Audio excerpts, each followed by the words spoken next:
নমস্কার বন্ধুরা, simply recipe by অনুতে আপনাদের সবাইকে জানাচ্ছি নতুন একটা পর্বে অনেক স্বাগত। আজকের আমি বানিয়ে দেখাবো সম্পূর্ণ নিরামিষ পদ্ধতিতে নোটে শাকের রেসিপি। আশা করছি আজকের এই রেসিপিটি আপনাদের ভীষণ পছন্দ হবে। রেসিপিটি তৈরি করার জন্য আমি এখানে 1 আঁটি নোটে শাক নিয়েছি, আর সেগুলোকে খুব ভালো করে বেছে নিতে হবে। অনেক সময় দেখবেন এই নোটে শাকের গায়ে অনেক পোকা থাকে, আবার অনেক কাদা মাটি এগুলোও লেগে থাকে। তো সেইগুলো ভালো করে বেছে তারপরে আমি এগুলোকে ছোট্ট ছোট্ট করে কেটে নেব। রেসিপিটি প্রথম থেকে শেষ পর্যন্ত দেখার পরে যদি একটুকুও ভালো লাগে তাহলে একটা লাইক দিয়ে দেবেন, আর নতুন হলে আমার পরিবারে আসতে পারেন এই রকমই নানা রকম ঘরোয়া রেসিপি পাওয়ার জন্য। এই দেখুন, শাকগুলোকে আমি একটা সাইজ মতো করে কেটে নেব। খুব একটা কুচো কুচো করব না, একটু মোটা মোটা রেখে কেটে নেব, যাতে করে রান্না করার পরে যেন একদম ঘেটে না যায়। আপনারা দেখে বুঝতে পারছেন খুব একটা কিন্তু মিহি করছি না, ঠিক এইভাবে কেটে নিতে হবে। এই রেসিপিতে আমি ব্যবহার করব 1 ফালি কুমড়ো, যার জন্য রেসিপিটি হবে একদম মাখা মাখা। এখানে কুমড়োর খোসাটাকে আমি ভালো করে ছাড়িয়ে নেব। একটা পিলারের সাহায্যে ছাড়াবো, অল্প একটু খোসা রেখে দেব, অল্প একটু বাদ দেব। আপনারা নিজেদের সুবিধা মতো মোটামুটি কুমড়োর খোসাটাকে ভালোভাবে পরিষ্কার করে ছাড়িয়ে নেবেন। এই রেসিপিটি আপনারা ভাত, রুটি, পরোটা সব কিছুর সাথে পরিবেশন করতে পারবেন। দেখুন, কুমড়োগুলোকে আমি কিছুটা খোসা রেখে কিছুটা বাদ দিয়ে মোটামুটি ছাড়িয়ে নিয়েছি। এখন এই কুমড়ো দেখুন ছোট্ট ছোট্ট করে পিস করে নেব। এইভাবে সমস্ত কুমড়ো কেটে রেডি করে নিচ্ছি।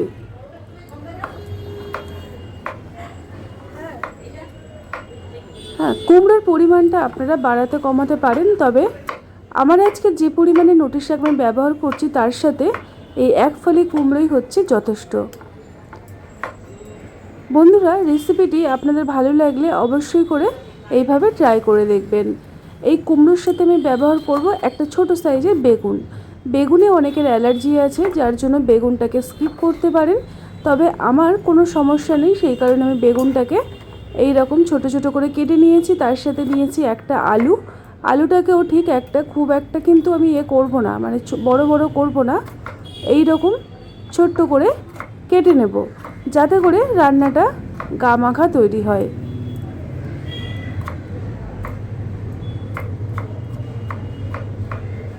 তো আজকের রেসিপিটি তৈরি করার জন্য দেখুন আমার আলুগুলো ভালোভাবে কাটা, সমস্ত সবজি হয়ে গেছে। কড়াইতে দিয়ে দিলাম পর্যাপ্ত পরিমাণে সরিষা তেল। তেলটা গরম হলে ফোড়নে দিয়ে দেব 5 ফোড়ন। খুব সুন্দর একটা ফ্লেভার আসে, অবশ্যই করে দেওয়ার চেষ্টা করবেন। 5 ফোড়নটা দেখে খুব সুন্দর একটা গন্ধ বেরোবে। তারপরে আমি এখানে দিয়ে দিলাম আগের থেকে কেটে রাখা আলু। তারপরে দিয়ে দেব কুমড়ো। দিয়ে আলু কুমড়োটাকে তেলের মধ্যে কয়েক মিনিট ভেজে নেব, তাহলে রান্নাটা ভীষণ টেস্টি হবে। সবজির একটা কাঁচা গন্ধ থাকে, ওটা কিন্তু পুরোপুরি কেটে যাবে যদি একটু ভেজে রান্না করা যায়। এখন আমি এর মধ্যে দিয়ে দিলাম অল্প একটু লবণ। এই লবণটা দিলে আলু আর কুমড়োটা খুব তাড়াতাড়ি নরম হয়ে যাবে। এখন আমি কয়েক মিনিট এটাকে ঢাকনা দিয়ে কম আঁচে রেখে দেব। বন্ধুরা, রেসিপিটি যদি ভালো লাগে তাহলে অবশ্যই করে এইভাবে ট্রাই করবেন, আর আমাকে কিন্তু সবার শেষে জানাবেন যে আপনাদের কেমন লেগেছিল। ঢাকনাটাকে খুলে খুব ভালোভাবে সমস্ত কিছু নাড়িয়ে চাড়িয়ে দিয়ে তারপরে আমি এর মধ্যে বেগুন অ্যাড করলাম। বেগুনটাকে সবার প্রথমে আমি দিলাম না, না হলে কিন্তু বেগুনটা একদম ঘেটে যাবে আর খেতে একদম ভালোই লাগবে না।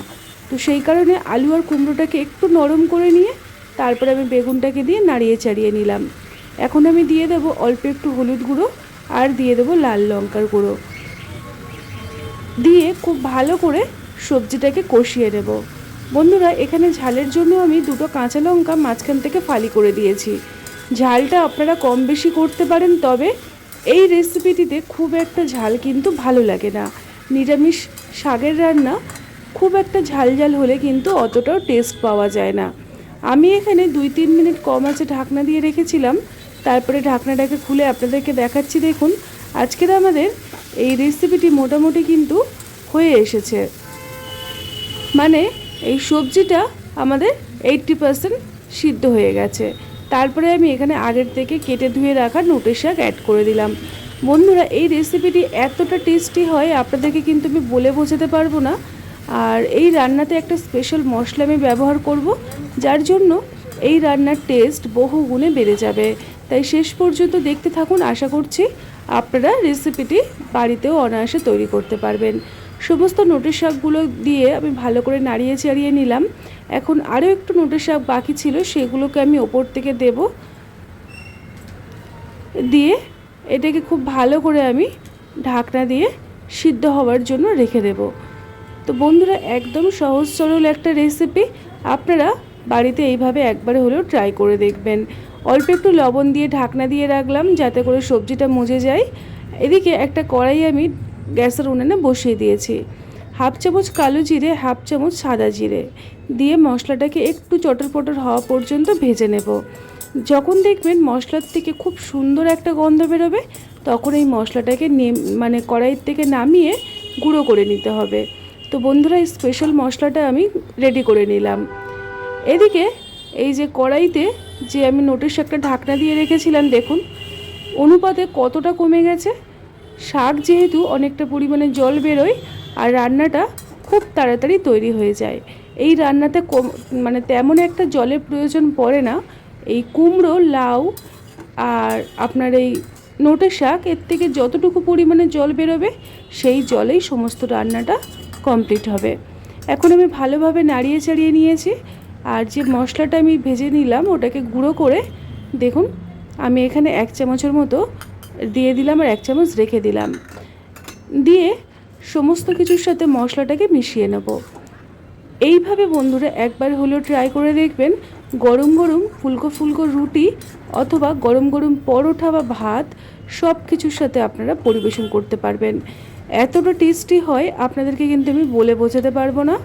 এই দেখুন সমস্ত কিছু ভালো করে নাড়িয়ে চাড়িয়ে এখন আমি দিয়ে দেব ছোট্ট চামচের 1 চামচ পরিমাণে চিনি। নিরামিষ রান্না একটু চিনিটা ব্যবহার করলে খেতে কিন্তু দারুণ হয়। চিনিটাকে দিয়ে সব কিছুর সাথে ভালোভাবে নাড়িয়ে চাড়িয়ে এখন আমি ঢাকনা দিয়ে 5 মিনিট রেখে দেব। ঠিক 5টা মিনিট পরে আমি ফিরে এলাম আর ঢাকনাটাকে খুলে আপনাদেরকে দেখাচ্ছি, দেখুন কতটা পরিমাণে জল বেরিয়েছে।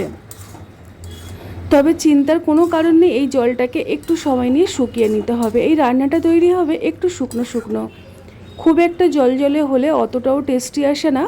আপনারা সেটা সেই দিকে একটু লক্ষ্য রাখবেন। দেখুন আলু এবং সমস্ত সবজি খুব ভালোভাবে সুসেদ্ধ হয়ে গেছে। এখন আমি ওই যে ভাজা মশলাটা রেখেছিলাম সেই বাকি ভাজা মশলাটা অ্যাড করে দেব। বন্ধুরা, এই ভাজা মশলাটা অ্যাড করার জন্য এই যে সাধারণ রান্নাটাও কিন্তু অসাধারণ হয়ে ওঠে, সেটা আপনারা রান্না করলেই বুঝতে পারবেন। তো আমি সব কিছু দিয়ে মশলাটাকে ভালো করে মিশিয়ে নিচ্ছি। আপনারা দেখুন, একটু দেখলে বুঝতে পারবেন। এখন আমি কড়াইয়ের চারিদিকটা এইভাবে ছড়িয়ে দেব, দিয়ে গ্যাসের ফ্লেমটাকে একটু জোরে দিয়ে মোটামুটি কয়েক মিনিট একটু শুকনো করে নেব। ঠিক কয়েক মিনিট পরে আমি ফিরে এলাম আর দেখুন বন্ধুরা কত সুন্দরভাবে রান্নাটা তৈরি হয়েছে। তো আজকের আমাদের নিরামিষভাবে নোটে শাকের রেসিপি একদম তৈরি হয়ে গেছে বন্ধুরা। গরম গরম ভাত আর ডাল থাকলে আর কোনো কিছুরই প্রয়োজন পড়ে না। অনেক সময় ডালেরও প্রয়োজন পড়ে না, এই শাক দিয়েই খাওয়া হয়ে যায়। আজকের মতো এই পর্যন্ত। সবাই ভালো থাকবেন, সুস্থ থাকবেন, টাটা।